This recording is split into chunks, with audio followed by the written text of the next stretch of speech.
So hello guys, what's up. I hope you are doing well. So आज के इस video में हम डिस्कस करने वाले हैं NCERT क्लास 5th EVS का चैप्टर नंबर 20। इस वीडियो में बेसिकली हम इस चैप्टर के क्वेश्चन आंसर्स को डिस्कस करेंगे। So let's start. चैप्टर का नाम है whose forest. Now first question हमारे पास क्या है, what do you think is a forest. Forest किसको कहते हैं, आपको क्या लगता है फॉरेस्ट क्या है। अब फॉरेस्ट के बारे में आपको बताना है, किसको आप फॉरेस्ट कहेंगे। Forest is a large area thickly covered with different varieties of trees and plants. It also includes different animals, insects and birds living there. अब यहाँ पर देखो फॉरेस्ट हम किसको कहते हैं। फॉरेस्ट एक ऐसा एरिया होता है जहाँ पर बहुत सारे ट्रीज़ और प्लांट्स जो है काफ़ी डेंस होते हैं वहाँ पर। ट्रीज़ और प्लांट्स मतलब ट्रीज़ मतलब बड़े पेड़ और प्लांट मतलब जो छोटे छोटे होते हैं वहाँ पर, छोटे छोटे पौधे, उनकी बारे में बात कर रहा है। तो एक बहुत बड़ा एरिया होता है जहाँ पर इनका काफ़ी डेंस फॉर्म में मिलते हैं, जहाँ पर ये पेड़ और पौधे हमें। और दूसरा यहाँ पर बोल रहा है कि जो फॉरेस्ट हमारे पास होते हैं उसमें और क्या होता है, उसमें एनिमल्स होते हैं, इंसेक्ट्स होते हैं और बर्ड्स होते हैं। इंसेक्ट्स मतलब, इंसेक्ट का मतलब होता है जो कीट पतंगे होते हैं उनको इंसेक्ट कहते हैं, ठीक है। दूसरा यहाँ पर बोला डिफरेंट एनिमल मतलब और कोई भी दूसरे जो एनिमल होंगे वो होंगे। दूसरा लिविंग बर्ड्स लिविंग देयर मतलब जो दूसरे जो पक्षी भी होंगे वो भी यहाँ पर होंगे जंगल के अंदर। तो मतलब पहली कंडीशन तो क्या है, वहाँ पर बहुत सारे पेड़ और पौधे होंगे मतलब काफ़ी डेंस फॉर्म में होंगे प्लांट्स। दूसरा वहाँ पर बहुत सारे एनिमल्स होंगे, अलग अलग टाइप के एनिमल्स होंगे, बर्ड्स होंगे वहाँ पर, इंसेक्ट होंगे वहाँ पर, ठीक है। इस तरह से वहाँ पर काफ़ी ज़्यादा वैरायटी हमें देखने को मिलती है प्लांट्स और पौधों की, प्लांट्स और एनिमल्स की, सॉरी। दूसरा चलता है, दूसरा क्वेश्चन क्या है, if someone grew lots of trees close to each other would this become a forest. अगर मान लो कोई आदमी है, उसने जो है अपने एरिया में, लोकेलिटी में, वहाँ पर उसने क्या कर दिया, बहुत सारे प्लांट जो है उगा दिए। मतलब ऐसे मान लो 500-600 प्लांट उसने एक साथ जो है लगा लिए, ठीक है, काफ़ी डेंस उसने लगा लिए वो। अब क्या बोल रहा है, would this become a forest, क्या वो जो है फॉरेस्ट बन सकता है। अब जो आदमी ने जो बहुत सारे प्लांट्स लगाए, क्या इनसे फॉरेस्ट बन सकता है। अब यहाँ पर देखिए दो कंडीशंस है, बन भी सकता है, नहीं भी बन सकता है, ठीक है। अब मान लीजिए जैसे किसी ने फॉरेस्ट, किसी ने छोटे छोटे पेड़ लगाए, वहाँ पर बाद में चल के हो सकता है कि प्लांट बड़े बड़े हो जाए, ठीक है, और वहाँ पर जो है बहुत सारे एनिमल भी वहाँ पर रहने के लिए आ जाए, जब वो काफ़ी बड़े हो जाएंगे वो प्लांट्स, तो बन भी सकता है, ठीक है। तो यहाँ पर जो क्वेश्चन में दिया गया है, जो यहाँ पर आंसर में लिखा है, यहाँ पर ये बताया कि नहीं बन सकता, ठीक है। तो इसका कोई पर्टिकुलर आंसर नहीं है, इसमें बन भी सकता है, नहीं भी बन सकता है, ठीक है। तो यहाँ पर क्या लिखा है उसके हिसाब से हम चलते हैं। यहाँ पर देखिए क्या लिखा है, no if someone grow lot of trees close to each other this would not necessarily become a forest because this can be in a park और गार्डन। अब यहाँ पर देखो, यहाँ पर ये बोल रहा है कि बहुत सारे प्लांट्स मान लो किसी आदमी ने जो है अपनी लोकेलिटी में लगा लिए, तो उससे जो है फॉरेस्ट नहीं बन सकता। जैसे कि मैंने आपको कहा कि बन भी सकता है, ठीक है। यहाँ पर कहा है कि नहीं बन सकता। क्यों नहीं बन सकता, क्योंकि जब वो प्लांट्स लगाएगा, जब वो प्लांट्स बड़े हो जाएंगे, तो वो वहाँ पर सिर्फ और सिर्फ प्लांट्स होंगे। अब ज़रूरी नहीं कि वहाँ पर एनिमल भी है, और हमें पता है कि फॉरेस्ट हम उनको कहते हैं जहाँ पर सिर्फ प्लांट्स नहीं होंगे, वहाँ पर काफ़ी ज़्यादा अमाउंट में हमें जो है एनिमल्स भी देखने को मिलते हैं, ठीक है। तो इस हिसाब से ये बोल रहा है कि आपने बहुत सारे प्लांट्स तो लगा लिए हैं, ठीक है, अब ज़रूरी नहीं कि वो फॉरेस्ट बनेगा। अब वो तो जैसे बहुत सारे पेड़ तो अब गार्डन में भी होते हैं, पार्क में भी होते हैं, ठीक है, और गार्डन और पार्क जो है फॉरेस्ट से अलग हो गए, ठीक है। तो बहुत सारे प्लांट्स लगाए सिर्फ, तो इससे ज़रूरी नहीं कि उससे फॉरेस्ट बनेगा, क्योंकि फॉरेस्ट बनने के लिए हमें पता है कि अलग अलग वैरायटी चाहिए हमें, प्लांट्स की भी और एनिमल्स की भी। नेक्स्ट चलते हैं नेक्स्ट क्वेश्चन की ओर। Other than trees what all is there in a forest. अब देखिए फॉरेस्ट के ट्रीज़ के अलावा और क्या क्या होता है फॉरेस्ट में, जैसा कि हमने अभी देखा। देखिए ट्री के अलावा और क्या क्या होता है फॉरेस्ट में। Apart from trees a forest consist of animals, birds and insect. अब देखिए वहाँ पर क्या क्या होगा, एनिमल, बर्ड और इंसेक्ट भी होंगे वहाँ पर, ठीक है, सिर्फ और सिर्फ प्लांट्स नहीं होंगे। नेक्स्ट क्वेश्चन क्या है, देखिए do all forest have similar types of trees, how many trees can you identify. अब यहाँ पर देखो जितने अलग अलग जो हम फॉरेस्ट देखते हैं, तो फॉरेस्ट देखो अलग अलग होते हैं, कहीं पर अलग अलग तरह के पेड़ बनते हैं, कहीं मतलब अलग अलग जो हमारे पास फॉरेस्ट होते हैं वहाँ पर अलग अलग टाइप के पेड़ पौधे और जंतु हमें देखने को मिलते हैं, मतलब प्लांट्स और एनिमल्स हमें देखने को मिलते हैं। अब एक जो हमारे पास जंगल है उसमें अलग अलग उसमें जो है अलग टाइप के प्लांट्स और एनिमल्स है। जो दूसरा जंगल होगा उसमें ज़रूरी नहीं कि पहले वाले की तरह ही हो, उसमें हो सकता है कि कोई दूसरे टाइप के पेड़ हो और दूसरे टाइप के एनिमल्स हो, ठीक है।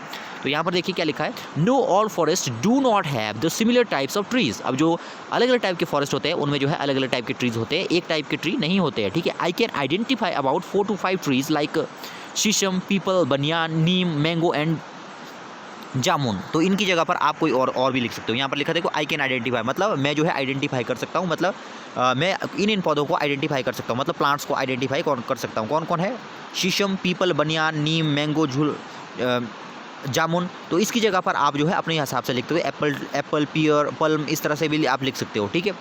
नेक्स्ट क्वेश्चन की ओर चलते हैं हम। नेक्स्ट क्वेश्चन क्या कहता है, Suryamani says if the forest are not there we too will not remain, why so. अब देखो जो सूर्यमानी है, जैसा कि हमने चैप्टर के अंदर पढ़ा, तो सूर्यमानी क्या कहती है, अगर फॉरेस्ट नहीं होंगे, हमारे विलेज में अगर फॉरेस्ट नहीं होंगे तो हम भी जो है एग्जिस्ट नहीं कर सकते, ठीक है, तो हम भी जो है नहीं होंगे।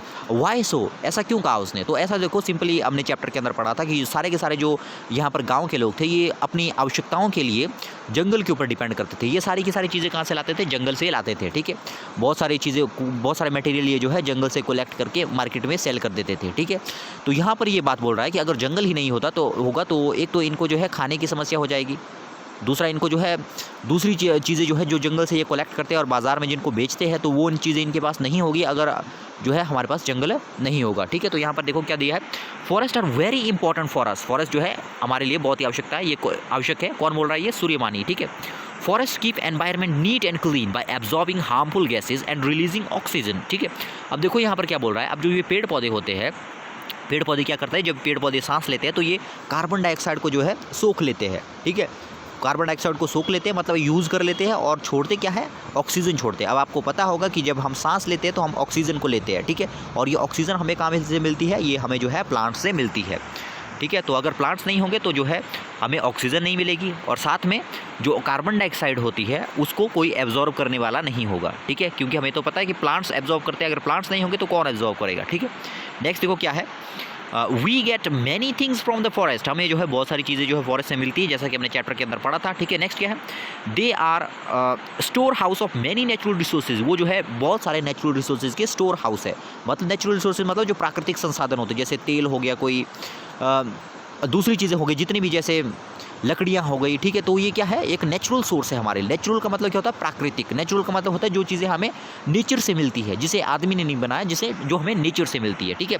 दे आर द स्टोर हाउस, मतलब ये स्टोर हाउस की तरह जो है काम करता है। अब देखो लकड़ियाँ, पेड़ों से हमें क्या मिलती है? लकड़ियाँ मिलती है, ठीक है। तो ये कहाँ पर स्टोर है? ये फॉरेस्ट में स्टोर है, ठीक है।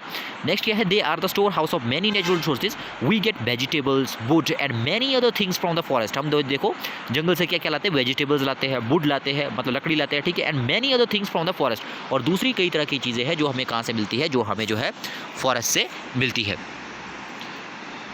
नेक्स्ट हम देखते हैं, नेक्स्ट क्वेश्चन देखिए, do you know anyone who loves the forest, क्या आप किसी ऐसे आदमी को जानते हो जो जिसको फॉरेस्ट काफ़ी पसंद है? Yes, my self and my friends love the forest, हाँ मुझे और मेरे दोस्तों को जो ये फॉरेस्ट है वो काफ़ी पसंद है। नेक्स्ट देखते हैं, the contractor did not allow Suryamani's people to go in to the forest, why. अब देखो जो सूर्यमानी का जो विलेज था वहाँ पर एक कॉन्ट्रैक्टर आया हुआ था, ठीक है। वो जो है वो क्या करता था, allow contractor did not allow, वो मतलब जो जंगल था वहाँ पर उन गांव वालों का, उसके अंदर उनको जाने नहीं देता था वो कॉन्ट्रैक्टर, ठीक है। जो कॉन्ट्रैक्टर उनके गांव में आया था वो जो है उनको जंगल के अंदर जाने से रोकता था। तो ऐसा क्यों है? तो यहाँ पर देखिए, contractor was cutting the trees in the forest and selling the wood at higher rates for the own profit. अब देखो क्या करता था वो कॉन्ट्रैक्टर, क्या करता था, उसने लोगों को तो ये कह दिया कि आप जो है जंगल के अंदर नहीं जा सकते, लकड़ी नहीं काट सकते, लेकिन खुद उसने क्या किया, खुद उसने बहुत सारी ट्रीज़ काट दिए, ठीक है। क्यों काटे उसने?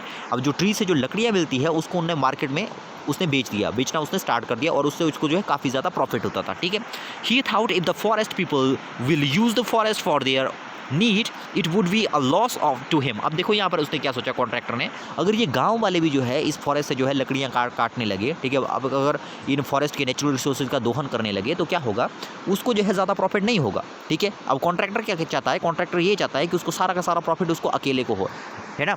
जो विलेज पीपल थे वो हालांकि उतना ज़्यादा एक्सप्लॉइटेशन नहीं करते थे जंगलों का, ठीक है, वो अपनी ज़रूरत के हिसाब से जो है वहाँ से प्राप्त करते थे जंगलों से। लेकिन ये कॉन्ट्रैक्टर क्या करता था, इसने लोगों को कह दिया कि आप नहीं जा सकते, और खुद उसने जो है अंधाधुंध जो है वहाँ पर कटाई करनी शुरू कर दी पेड़ों की, ठीक है। नेक्स्ट क्या है, therefore he did not allow Suryamani's people to go into the forest. अब यहाँ पर हम सीधे देख सकते हैं कि इसका मेन ऑब्जेक्टिव क्या था गाँव वालों को रोकने से, तो ये चाहता था कि ज़्यादा से ज़्यादा प्रॉफिट इसको हो, ठीक है, लोग जो है उन चीज़ों का ज़्यादा से ज़्यादा प्रयोग ना कर सके, ठीक है। अगर लोग यूज़ करेंगे तो उसको जो है प्रॉफिट कम होगा, तो इसलिए वो चाहता था कि वो जो है उसके अंदर जो है हस्तक्षेप ज़्यादा नहीं करें, ठीक है। नेक्स्ट क्या है देखिए, is there any place around your area which you feel should be open to everyone but where people are not allowed to go. अब यहाँ पर देखो, क्या आपने लोकेलिटी के जहाँ पर आप रह सकते हो वहाँ पर कोई आपने कोई ऐसा प्लेस देखा है जहाँ पर कि आप सोचते हो कि हर किसी को जाने का वहाँ पर जो है राइट होना चाहिए, मतलब हर कोई जो है वहाँ पर जा सके, ठीक है, but where people are not allowed. क्या आप किसी ऐसी जगह को जानते हो जो आप चाहते हो कि वो बिल्कुल ओपन हो जाए, वहाँ पर सारे लोग जाएँ, लेकिन जो है अभी वो जो है वहाँ पर जाना अलाउ नहीं है। ऐसी जगह को जानते हो क्या आप किसी?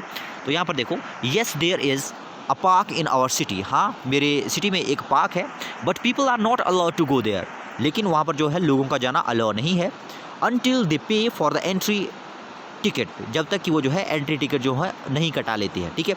It is a wrong thing, people should be allowed to go in a park and enjoy the natural beauty. अब देखो यहाँ पर क्या बोल रहा है, मेरी सिटी में एक पार्क है। अब आप चाहो तो इसकी जगह और भी लिख सकते हो कुछ, आप चाहे तो इसकी जगह कुछ और भी लिख सकते हो, ठीक है। Yes there is a park in our city, हाँ मेरी सिटी में एक पार्क है, वहाँ पर जो है लोगों को जाने नहीं दिया जाता। अब आपने देखा होगा जितने भी पार्क होते हैं ज़्यादातर, वहाँ पर क्या होता है, सीधे लोग नहीं जाते, पहले क्या करते हैं, टिकट कटाते हैं और टिकट कटाने के बाद जो है अंदर जाते हैं फिर, ठीक है। तो यहाँ पर ये बोल रहा है कि इस तरह टिकट का सिस्टम नहीं होना चाहिए, ठीक है। लोगों को नेचुरल ब्यूटी है उसको इन्जॉय करने के लिए जो है इस तरह के पैसे नहीं लिए जाने चाहिए, ठीक है। वो चाहती है कि वहाँ पर किसी भी तरह की फ़ीस ना लगे, मतलब टिकट की कोई फ़ीस ना लगे और सीधे लोगों को एंट्री हो, मतलब अलाउ हो अंदर जाने के लिए, ठीक है। तो नेक्स्ट चलते हैं। नेक्स्ट क्वेश्चन क्या है, do you have a friend with whom you can share everything, क्या आपके पास कोई ऐसा फ्रेंड है जिसके साथ आप अपना सब कुछ शेयर करते हो? Yes I have a close friend of mine with whom I can share everything, हाँ मेरे पास क्लोज फ्रेंड है, ठीक है, जिसके साथ मैं सब कुछ शेयर करता हूँ। नेक्स्ट हम देखते हैं, some people have moved so far away from the forest that they can't understand the lives of forest people, some even call them jungli, why is it not correct to say this. अब देखो यहाँ पर क्या बोल रहा है, some people have moved so far away from the forest, अब जो कुछ लोग हैं वो जो है काफ़ी दूर रहते हैं फॉरेस्ट से, ठीक है। यहाँ पर देखो इस क्वेश्चन में क्या बोल रहा है, इस क्वेश्चन में ये बोल रहा है कि कुछ लोग क्या होते हैं, कुछ लोग जो है जंगलों से काफ़ी दूर रहते हैं, ठीक है, उनको नहीं पता कि जो जंगल की लाइफ होती है वो कैसी होती है, ठीक है। तो यहाँ पर सम पीपल मतलब कुछ लोग जो है इन जंगल के लोगों को क्या कहते हैं, जंगली कहते हैं, ठीक है। Why is it not correct to say, ठीक है। अब जंगली जो वर्ड है ये थोड़ा असभ्य सा वर्ड है, ठीक है, मतलब ख़राब सा लगता है, तो उनको जंगली कहना जो है कहाँ तक जो है यहाँ पर कह रहा है कि ख़राब है उनको कहना, जंगली उनको नहीं कहना चाहिए, ठीक है। Why is it not correct to say this, अब देखो जंगली कहना जो है क्यों करेक्ट नहीं है, तो इसका आंसर आपको बताना है। तो यहाँ पर देखो क्या है, the word jangli is use for those who are uncivilized, जंगली वर्ड उन लोगों के लिए यूज़ किया जाता है जो अनसिविलाइज्ड होते हैं, मतलब जो असभ्य होते हैं, जिनमें किसी शिष्टाचार नाम की कोई चीज़ नहीं होती, ठीक है। But the forest dwellers are not civilized, though they are living in forest since a very long time, but still they are using the forest in a balanced and civilized manner, ठीक है। तो यहाँ पर देखो क्या बोल रहा है, but the forest developers are not uncivilized, लेकिन जो फॉरेस्ट के लोग होते हैं ना वो क्या होते हैं, अनसिविलाइज्ड नहीं होते, मतलब असभ्य नहीं होते हैं, ठीक है।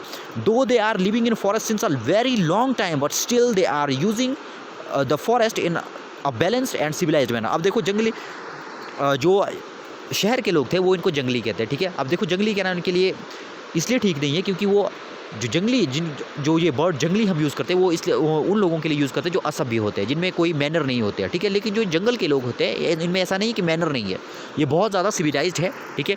कई दशकों से कई अरसे से ये जो है यहाँ पर रहते आ रहे हैं इन फॉरेस्ट के अंदर, लेकिन ये कभी भी जो है अपने स्वार्थ के लिए जो है इन फॉरेस्ट को जो है हार्म नहीं करते हैं उस कॉन्ट्रैक्टर की तरह, ठीक है। ये सिर्फ उतना ही वहाँ से लेते हैं फॉरेस्ट से जितनी की इनको आवश्यकता होती है, ठीक है। तो इसलिए हम देखते हैं कि इनके अंदर मैनर है, ठीक है, इसलिए इनको जो है हम अनसिविलाइज्ड नहीं कह सकते, ठीक है। दस इफ़ वी कॉल देम जंगली इट वुड बी रॉन्ग, इसलिए जब हम उनको जंगली कहते तो एक रॉन्ग चीज़ है, मतलब ख़राब चीज़ है, क्योंकि वो काफ़ी ज़्यादा सभ्य है, ठीक है, क्योंकि इतने अच्छे तरीके से उन्होंने जो है फॉरेस्ट का जो है बैलेंस बनाया हुआ है, ठीक है। सो ये था इस चैप्टर का पार्ट 1, इसका चैप्टर का पार्ट 1 जो है हम सेकंड वीडियो के अंदर देखेंगे, जिसमें हम MCQ को भी डिस्कस करेंगे, ठीक है। सो आई होप कि आपने वीडियो को एंजॉय किया होगा। मिलते हैं नेक्स्ट वीडियो में, तब तक के लिए गुड बाय।